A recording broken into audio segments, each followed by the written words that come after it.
ఆచార్యాన్ని చంపింది నువ్వు, కానీ ఆ నేరం ఏసీపీ అకౌంట్లో పడిందిరా. ఏం కావాలో కోరుకోరా, కోరుకో అన్నా.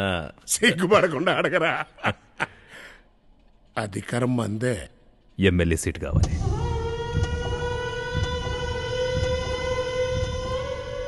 ఏం లేదన్నా,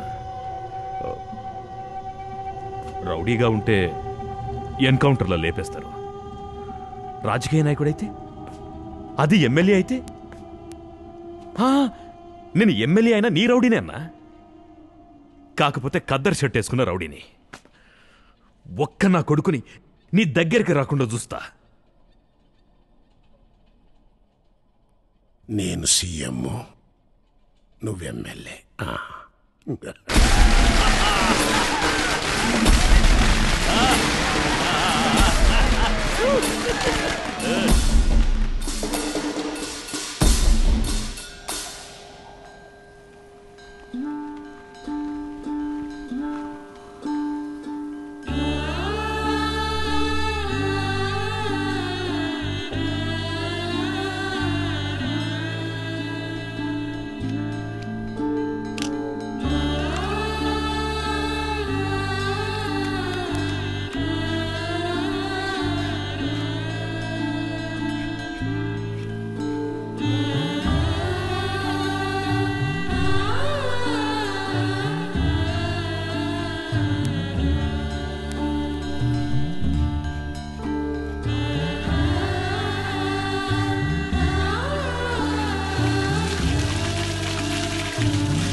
ఏంటి సార్ ఇది? చట్టం చట్టమని వెనకేసుకొచ్చారు. ఆ చట్టం మీకేం చేసింది? మిమ్మల్ని సస్పెండ్ చేసి రిమాండ్కు పంపింది. చనిపోయింది మీ అమ్మగారు మాత్రమే కాదు సార్, చట్టం కూడా.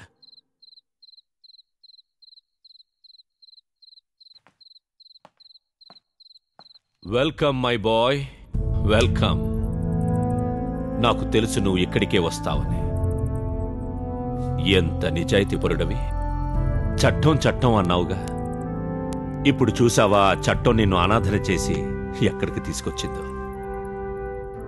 ఎవడికి రా తెలీదు నువ్వు మంచివాడివని? నిన్ను సస్పెండ్ చేసిన డీజీపీకి తెలీదా? రిమాండ్కి పంపిన జడ్జికి తెలీదా?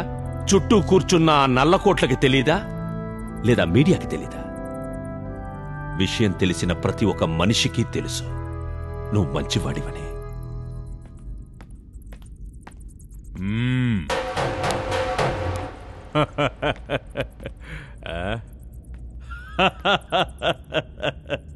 నమస్కారం ఏసీపీ గారు. గుర్తుపట్టావా నన్ను? గుర్తుపట్టినవులే, నీ పోలీస్ కండ్లే చెప్తున్నాయి. ఢిల్లీ బాబు. ఎట్లుంది నా కొత్త పేరు? సికింద్రాబాద్ సీట్ వచ్చిందిలే. రేపు జిమ్ఖానా గ్రౌండ్లా పబ్లిక్ మీటింగ్. అన్న నన్ను జనానికి పరిచయం చేస్తుండు. గెలిచిందనుకో ఢిల్లీ బాబు ఎమ్మెల్యే. అప్పుడు గౌరవనీయులు ఢిల్లీ బాబు. ఆ తరువాత డాక్టర్ ఢిల్లీ బాబు. నీ వల్లే ఈరోజు నేను కద్దరు గుడ్డలేసిన.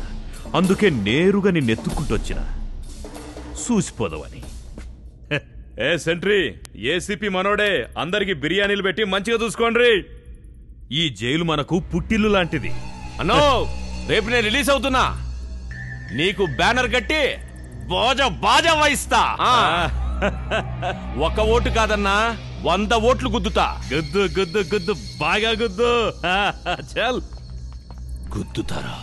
నీ ఎవ్వ గుద్దుతా. చూసావుగా, ఒక పోలీస్ ఆఫీసర్ హంతకుడుగా మారితే ఏంట్రా తప్పు? చిన్నప్పుడే నే చెప్పిన మాటల్ని వేదవాగ్గా తీసుకున్నావు. ఇప్పుడు అనుభవంతో చెప్తున్నప్పుడు ఎందుకు వినడం లేదు? ఓడిపోయిన పోలీస్ వాడిని అన్నావే, ఇప్పుడు చెప్పు, ఓడిపోయింది నేనా నువ్వా? భయపడాలి. తప్పు చేస్తే ప్రాణానికి ముప్పని భయపడాలి. ప్రతి ఒక్కడూ భయపడాలి. భయపెడతా.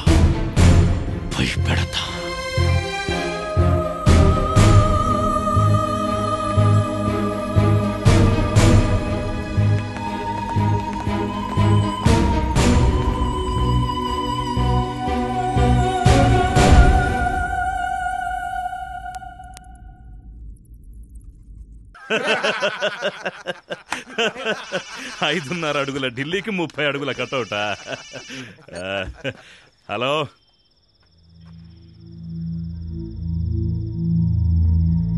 తెలుసురా, అనవసరంగా నిద్రపోతున్న సింహాన్ని లేపొచ్చాను. రేపు పబ్లిక్ మీటింగ్ లో పరిశాన్ చేస్తాడేమో. కాబోయే ముఖ్యమంత్రి కొండలరావు, కాబోయే ముఖ్యమంత్రి Kondalarao. DGP sir, good evening sir. చెప్పండి సార్. మా గుండుగాని, అదే ఢిల్లీ బాబు గాని పబ్లిక్ పరిచయం చేసే కార్యక్రమం ధూమ్ ధామ్ గా జరగాలి. మధ్యలో ఏసీపీ గారు గొడవ చేయకూడదు.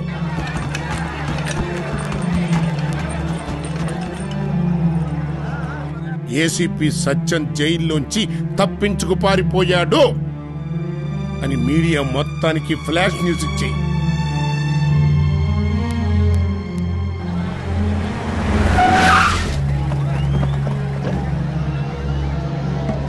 పబ్లిక్ లో ఆడుకున్న ఇమేజ్ రివర్స్ అయిపోవాలి.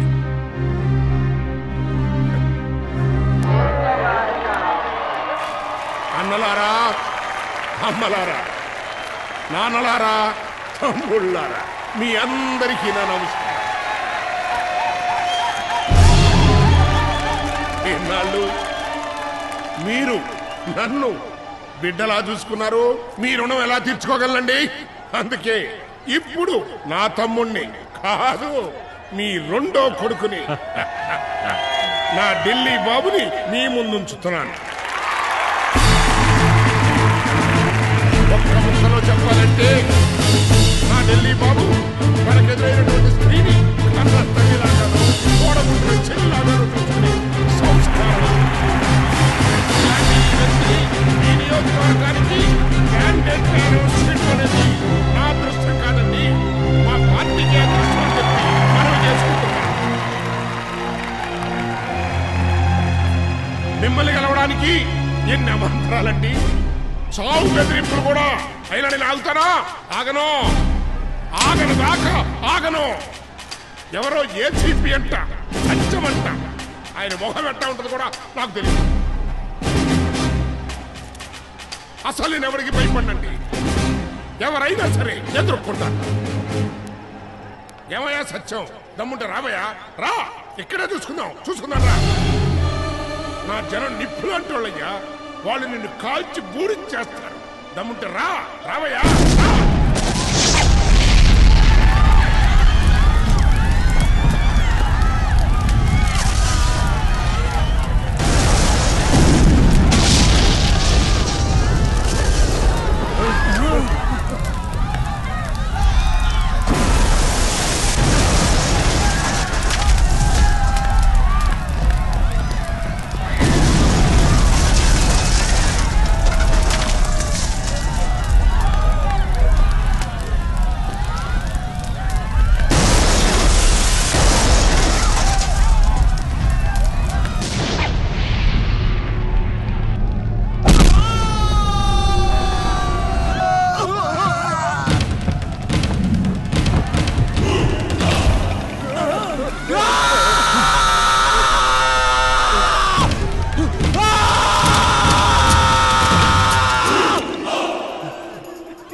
సత్యం, నువ్వేం చేస్తున్నావు నీకు తెలుసా? తెలిసే చేస్తున్నాను. నాకు నా ఉద్యోగం పోయింది, గౌరవ మర్యాదలు పోయాయి. నా జీవితమే నాశనం అయిపోయింది. ఒక అనాథగా మిగిలిపోయాను. నేను నమ్ముకున్న కాకి చొక్క నాకు ద్రోహం చేసింది. ఇక మీదట నాకు డబ్బే ముఖ్యం. నాకు ఈ దేశం వద్దు, ఈ ఊరు వద్దు. వీడి 10 కోట్లు. అవును, నాకు డబ్బే కావాలి. సత్యం, నువ్వు మతుండే ప్రవర్తిస్తున్నావా? అబ్బో అబ్బో, ఎవరా నీకేమిటి చూసా? అని అసలు ఆవేశంలో ఉంటే ఆయన పట్టుకుని రెచ్చగొడతాడు నువ్వు అసలు. సత్యం, గవర్నమెంట్ తో మాట్లాడిన తర్వాతే డెసిషన్ తీసుకోగలము. అంత టైం లేదు. వీడి దగ్గర లేవు. అబ్బో, యువతలు చచ్చట్టుగా ఉంటే అవతల చచ్చి అంటావేంట్రా? గవర్నమెంట్ తో అంత తేలిక జరిగితే ఎవరు? నువ్వు ఉండవా? నా డబ్బు నేను తెప్పిస్తా. 10 కోట్లు తీసుకురండి రా బాబు, తెచ్చి పెట్టండి రా. వెళ్ళండి, త్వరగా వెళ్ళి తీసుకురండి.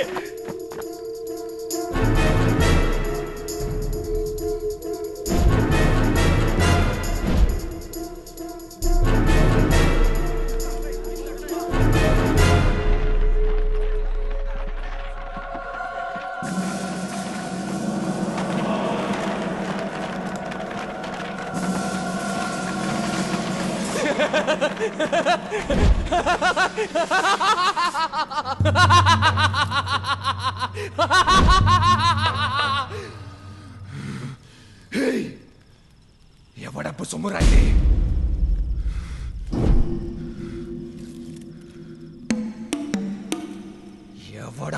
రాయిది?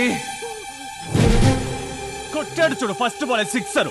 చెప్పండి, ఎవడప్పు సొమ్ము రాయిది? నెలంతా కష్టపడి అడ్డమైన చాకరీ చేసి ఒక 10,000 సంపాదించడానికి మనం ఎన్ని కష్టాలు పడుతున్నాం. ఎవడప్పు సొమ్మండి ఇది? 5 ఆఫీసులను కిడ్నాప్ చేసి 50 లక్షలు అడిగితే గవర్నమెంట్ ఎంత ఆలోచిస్తుంది. కానీ ఇక్కడ అడిగిన 10 నిమిషాల్లో వీడు 10 కోట్లు కుమరించారు. ఇంకా బెదిరిస్తే ఇస్తూనే ఉంటారా? ఎగదీస్తున్నాడు రా. నువ్వేంటి పుట్టుకుతూనే కోటీశ్వరుడువా లేక జమీందారా? నీ అబ్బా బిల్ గేట్సా లేక అంబానీయా? ఎవడబ్బ సొమ్ము రాయిది? అడుగుతున్నాడుగా, చెప్పండి రా. మన ఈజీగా ఒక పాస్పోర్ట్ తీసుకోగలమా? ఊరేంటి, పేరేంటి, ఎన్ని ప్రశ్నలు. ఇంటికి కూడా పోలీసులు వచ్చి ఎంక్వైరీ చేస్తారు. కానీ వీళ్ళు ఎవరు ఎంక్వైరీ చేస్తారు? అన్నిటికీ కారణం మనలాంటి పోలీసులే. వీళ్ళ గురించి తెలుసా మీకు? ఇదిగో ఉన్నాడే ఢిల్లీ బాబు. వీడు ఎలాంటి నీచుడో మీకు తెలీదు. గంజాయమైన లోఫర్, ఆడపిల్లతో వ్యాపారం చేసే ఎదవా. ఇప్పుడు అమ్మల్లారా సోదరిమల్లారాని వంగి దండాలు పెడుతుంటే చూస్తూ నించోడానికి మీకందరికి సిగ్గు లేదు. చిన్న పిల్లలు తినే పుల్ల సైజులో మొత్తం మంది కలిపిన దుర్మార్గుడు సార్ వీడు. ఆ రోజు ఈ మంత్రి గురించి పట్టించుకోకుండా వీడిని లోపల తోస్తుంటే వీడికి ఇలా నిలబడి ఉండేవాడా? వీడికి సల్యూట్ కొట్టడానికి డీజీపీ, ఏడీజీపీ, కానిస్టేబుల్ తప్పు మనలో ఉంచుకొని చట్టం చచ్చిపోయింది, దేవుడు చచ్చిపోయాడని డిపార్ట్మెంట్ లో చాలా మంది నిరాశతో మాట్లాడుతున్నారే. అవమానంగా లేదు? రౌడీగా ఉన్నప్పుడే వీడిని అరెస్ట్ చేస్తుంటే కట్రాయితో కటకటాల్లో వేసి కాలి చేతులు ఎదుర్కొట్టి ఉండేవాళ్ళం. రేపు వీడిలాగానే వీడు ఎమ్మెల్యేనో మంత్రి అయితే వీడిని ఎంక్వైరీ చేయడానికి special court, enquiry commission, hire official, VIP treatment. Commission కాదు, కాల్చి పారేయడమే కరెక్ట్. ఈ రౌడీ నా కొడుకుని సిఫార్సు చేసే ఈ మంత్రి కొండలరావు చరిత్ర ఏంటో తెలుసా? వీడితోనే చెప్పిస్తాను. చెప్పు. చెప్తా. అన్న రాయలసీమలో దొంగసార కాసుకొని బతికేటోడు. ఆ తర్వాత రాజకీయాలకు వచ్చిండు. వచ్చి ఎంత సంపాదించాడు రా? చెప్పురా. 3,000 కోట్లు. అదంతా ఆచార్య పేరు మీద ఉంది. ఆచార్య అన్నకు బినామీ. ఆచార్య ఏమయ్యాడ్రా? చెప్పురా. ఏమయ్యాడ్రా? తెలీదు. వాడిని చంపింది ఎవరా? చెప్పురా. చెప్పు. సడన్ గా మీరు ఆచార్యని కిడ్నాప్ చేశారు. అతను నిజాలు ఎక్కడ బయట పెడతాడోనని అన్న భయపడ్డాడు. అందుకని అన్న ఆచార్యం లేపేమన్నాడు. నేనే లేపేశాను. అంతేనారా? చెప్పు. అన్నకు సీఎం కావాలని ఆశ. అందుకని అడ్డంగా ఉన్న ముగ్గురు మంత్రుల్ని లేపేయమన్నాడు. నేను ఆ ఏర్పాట్లు చేసేలోగా వాళ్ళని ఎవరో చంపేశాడు. విన్నారా విన్నారా? ఈ క్రిమినల్స్ గుట్టు బయట పెట్టడానికి వచ్చిన నన్ను క్రిమినల్ చేశారు. నేను పోలీస్ వాడినండి, పోలీస్ వాడిని. చదువుకి ఏసీలో ఉంటూ 40,000 జీతం తీసుకుంటూ కాల్ సెంటర్ ఉద్యోగం చేసుకోవచ్చు. కానీ అలా చేయలేదు. 12,000 జీతం, 24 గంటల సేపు డ్యూటీ. పోలీస్ యూనిఫామ్ అంటే పిచ్చి. పోలీస్ గా బతకాలనేది నా జీవిత ఆశయం. ఏంటేంటి కొత్తపేట దాసు, అంబర్పేట శంకర్ లాగా సత్యం ఐపీఎసా? పోలీసోళ్ళు యూనిఫామ్ వేసుకున్న తొత్తులంటావరా? జనాలు రక్షించే కాకి యూనిఫామ్ ని, మన దేశం మొత్తం గర్వించే 3 సింహాల్ని పరమ నీచుడైన వీడికి తగిలిస్తావురా? ఈ హంతకుడు హోమ్ మినిస్టర్. అక్రమాలు చేసే వీడి చేతిలో శాంతి పద్ధతులు. మరి చట్టం ఎలా సక్రమంగా ఉంటుంది? ఇంకో సంవత్సరంలో రిటైర్ అయిపోతున్న మీకు తెలీదు వీళ్ళు క్రిమినల్స్ అని? అన్ని తెలిసి కూడా వీడికి ఎలా సెల్యూట్ చేయగలుగుతున్నారు సార్ మీరు? Commissioner, DIG, DGP, minister, government అంటూ మా చేతులే కట్టిపడేశారు. కానీ ప్రజలైన మీ చేతులు కట్టిపడడానికి ఎవరికి ఉందయ్యా పవరు? మీరే అందరినీ శాసించే సుపీరియర్ పవర్. మీరే కోర్టు, మీరు చెప్పేదే తీర్పు. ఒక్కడిస్తే అది కంప్లైంట్, 1000 మంది ఇస్తే అది ఆర్డర్. దాని ప్రభుత్వం అయినా సరే పాటించి తీరాల్సిందే. సరే, తిరగబడింది నేనేగా, నన్ను చంపొచ్చుగా. మా అమ్మని ఎందుకు చంపారు? ఆవిడేం పాపం చేసిందయ్యా? ఇలా పిచ్చినా కొడుకులా మీ ముందు నిలబెట్టినందుకు వీళ్ళనేం చేయాలి?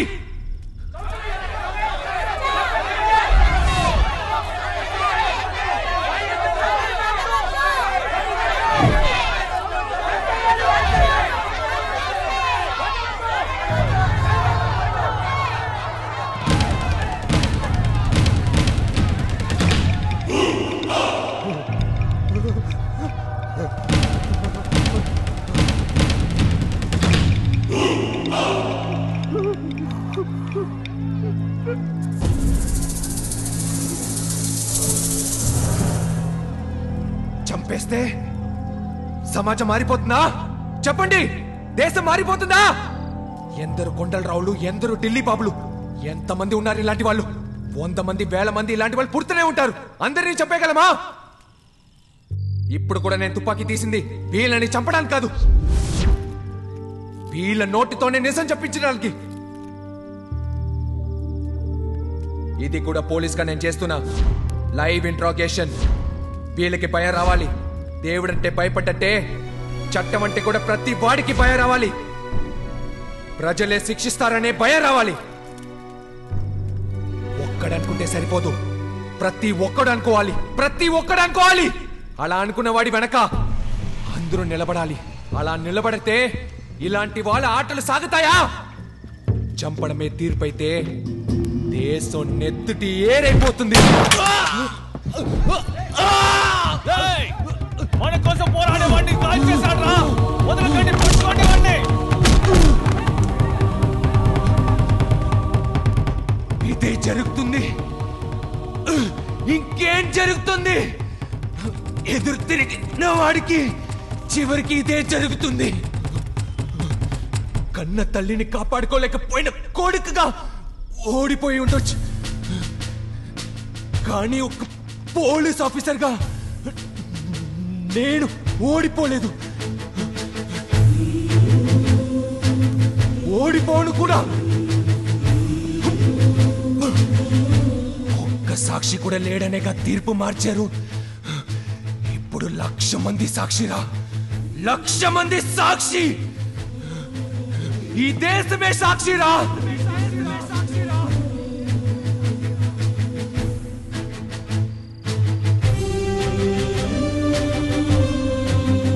ఇప్పుడు చూస్తాండ్రా నా చట్టం ఎలా ఓడిపోతుందో.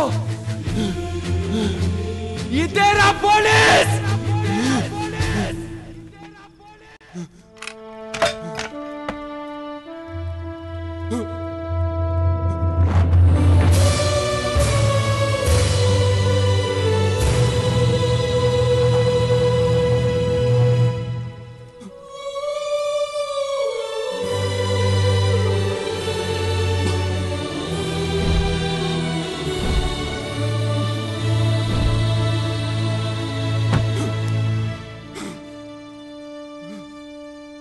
నమస్కారం. జెమినీ వార్తా విశేషాలకు స్వాగతం. హోమ్ మినిస్టర్ కొండలరావు ఢిల్లీలను ఈరోజు తాడాత్మకంగా పోలీసులు అరెస్టు చేశారు. రాష్ట్రమంతటా ప్రజలు కొండలరావు ఢిల్లీల దిష్టి బొమ్మలను దగ్ధం చేశారు. కొండలరావుని మంత్రి పదవి నుంచి తొలగించడమే కాక ఆయన పార్టీ సభ్యత్వాన్ని కూడా రద్దు చేశారు. హోమ్ మినిస్టర్ కొండలరావుని ఢిల్లీని వెంటనే అరెస్టు చేసి వాళ్ళిద్దరి మీద కఠిన చర్యలు తీసుకోవాల్సిందిగా పోలీసు వారిని ఆదేశిస్తున్నారు. కొండలరావుని మంత్రి పదవి నుంచి తొలగించడమే కాకుండా అతని పార్టీ సభ్యత్వాన్ని కూడా రద్దు చేయమని పార్టీ అధిష్టాన వర్గాన్ని నేను కోరుకుంటున్నాను. ఇదిలా ఉండగా ముగ్గురు మంత్రులను చంపింది తానేనని ఒప్పుకుంటూ మాజీ పోలీస్ అధికారి ప్రతాప రుద్ర కోర్టులో లొంగిపోయారు.